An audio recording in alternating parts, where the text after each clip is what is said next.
Semangka emas. Dahulu, di daerah Sambas terdapat kisah seorang saudagar yang kaya raya. Kekayaannya meliputi tanah berupa ladang, rumah mewah, dan harta benda yang mahal harganya. Semua penduduk kampung hormat kepadanya. Saudagar kaya itu memiliki 2 orang anak laki-laki.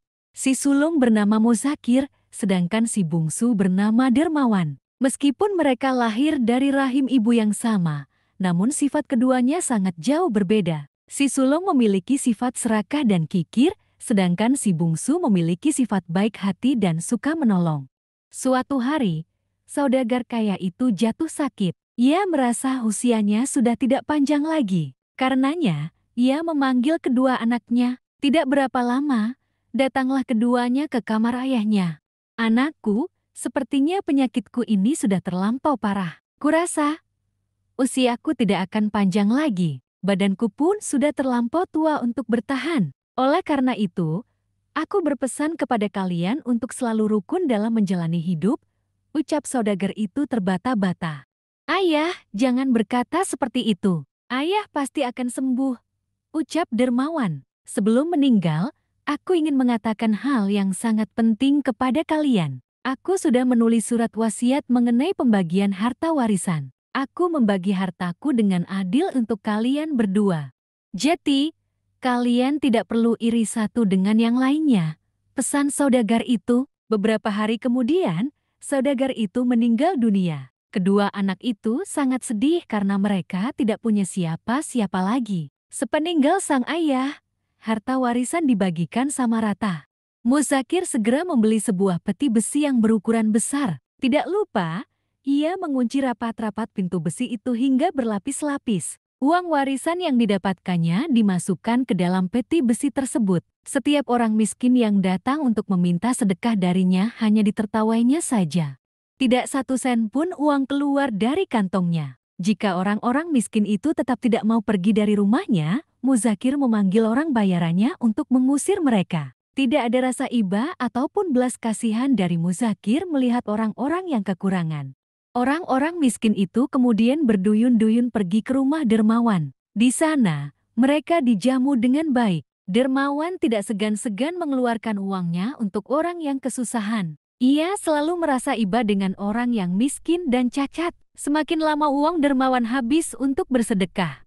Ia tidak mampu lagi untuk mengurus dan membiayai rumahnya yang cukup besar. Akhirnya, ia menjual rumahnya dan membeli rumah yang lebih kecil dibandingkan dengan rumah sebelumnya. Ia juga harus bekerja untuk memenuhi kebutuhan hidup keluarganya. Meskipun hidup cukup sederhana, hatinya tetap senang. Ia selalu bersyukur dan tidak pernah menyesali apa yang telah dilakukannya dahulu sewaktu banyak memberi sedekah kepada orang miskin. Kabar tentang kehidupan dermawan yang tidak lagi mewah terdengar oleh Muzakir.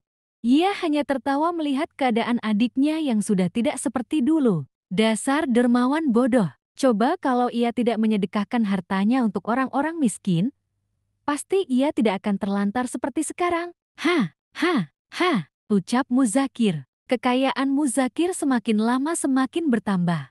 Ia pun sudah mulai membeli rumah yang lebih bagus dan sebuah kebun kelapa yang sangat luas. Meskipun keadaan Muzakir semakin sukses dan kaya, Dermawan tidak pernah merasa iri maupun sakit hati, terlebih dengan sikap kakaknya yang suka menghinanya. Suatu hari, ketika Dermawan sedang duduk santai di halaman rumahnya, tiba-tiba jatuh seekor burung pipit tepat di hadapannya. Burung itu mencicit kesakitan. Ternyata sayap burung pipit itu patah. "Aduh, malang benar nasibmu. Pasti kau kesakitan dan tidak bisa terbang," ucap Dermawan. Dengan perlahan Dermawan mengangkat burung pipit yang malang. Ia membaringkan si pipit di selembar daun. Lalu, ia membalut sayap burung pipit dengan selembar kain kecil. Setelah itu, diberinya segenggam beras untuk makan si pipit. Semakin lama, burung itu menjadi jinak kepadanya. Dermawan merawat burung itu dengan penuh kasih sayang. Beberapa hari kemudian, burung pipit itu sudah mulai dapat mengibas-ngibaskan sayapnya. Akhirnya, ia sudah dapat terbang tinggi. Keesokan harinya, burung pipit itu datang mengunjungi Dermawan dengan membawa sebutir biji di paruhnya.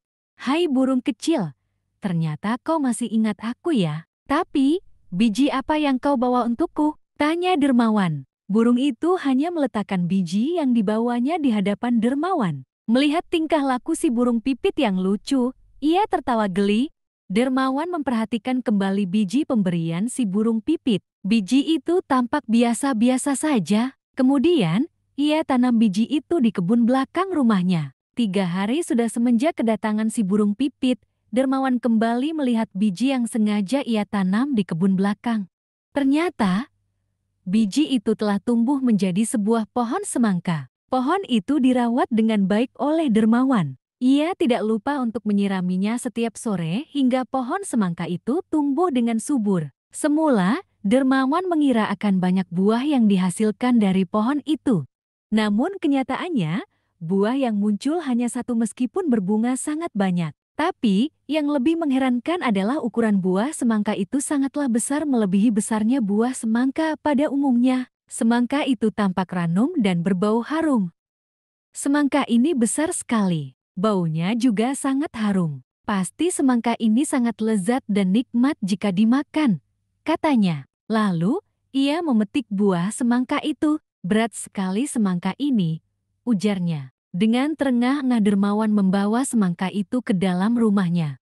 Setelah diletakkan di atas meja, Dermawan membelahnya. "Ya Tuhan, apa ini?" teriak Dermawan. Betapa terkejutnya Dermawan ketika semangka yang dibelahnya berisi pasir berwarna kuning. Dermawan memperhatikan dengan saksama pasir itu. Ternyata, pasir kuning itu adalah emas murni yang terurai. Mata Dermawan terbelalak tidak percaya. Ia sempat tertegun dan kemudian menari-nari kegirangan. Tidak berapa lama, Dermawan mendengar suara burung berkicau. Dicarilah sumber suara itu. Ternyata suara itu berasal dari burung pipit yang pernah ditolongnya. "Terima kasih burung pipit," ucap Dermawan. Keesokan harinya, Dermawan membeli sebuah rumah mewah dengan pekarangan yang sangat luas. Ia pun tidak segan-segan memberi makan kepada orang-orang miskin yang datang meminta sedekah ke rumahnya. Meskipun sering menyedekahkan harta, Dermawan tidak pernah jatuh miskin seperti dulu. Sebab, hartanya sangat banyak dan hasil kebunnya berlimpah hingga tidak akan habis. Melihat keberhasilan adiknya, Muzakir menjadi iri hati. Bagaimana mungkin Dermawan yang sudah jatuh miskin dalam sekejap menjadi orang yang sangat kaya? "Aku harus mencari tahu tentang hal ini," pikir Muzakir. Karena penasaran, keesokan harinya Muzakir bertandang ke rumah adiknya. Ia bertanya banyak hal tentang bagaimana adiknya menjadi kaya mendadak. Dengan jujur, Dermawan menceritakan kejadian yang dialaminya. Setelah mendengar kisah adiknya, Muzakir segera menyuruh bawahannya untuk mencari burung pipit yang patah kaki atau patah sayapnya. "Kalian harus mencari burung pipit yang terluka. Carilah kemana saja sampai kalian menemukannya. Lalu, bawa ke hadapanku," perintah Muzakir. "Baik Tuan," jawab bawahannya.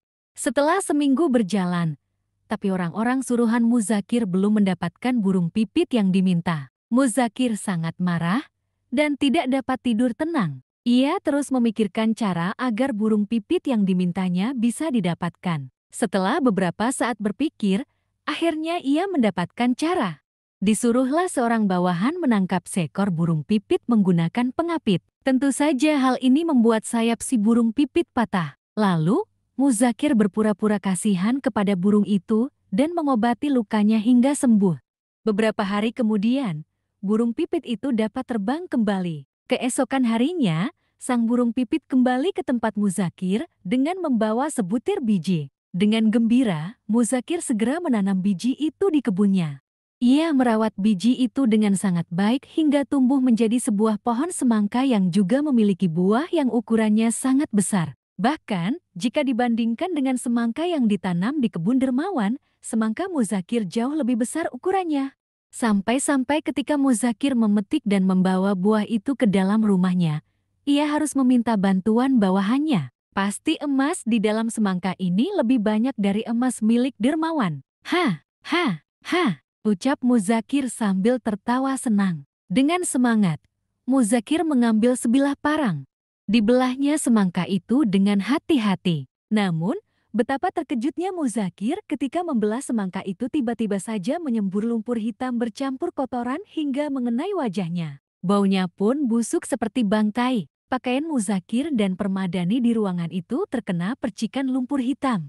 Mendapatkan hal itu, Muzakir marah bukan kepalang. Ia pun berlari keluar sambil berteriak-teriak. Orang-orang di sekitarnya hanya tertawa terbahak-bahak dan bertepuk tangan melihat Muzakir yang kikir terkena batunya.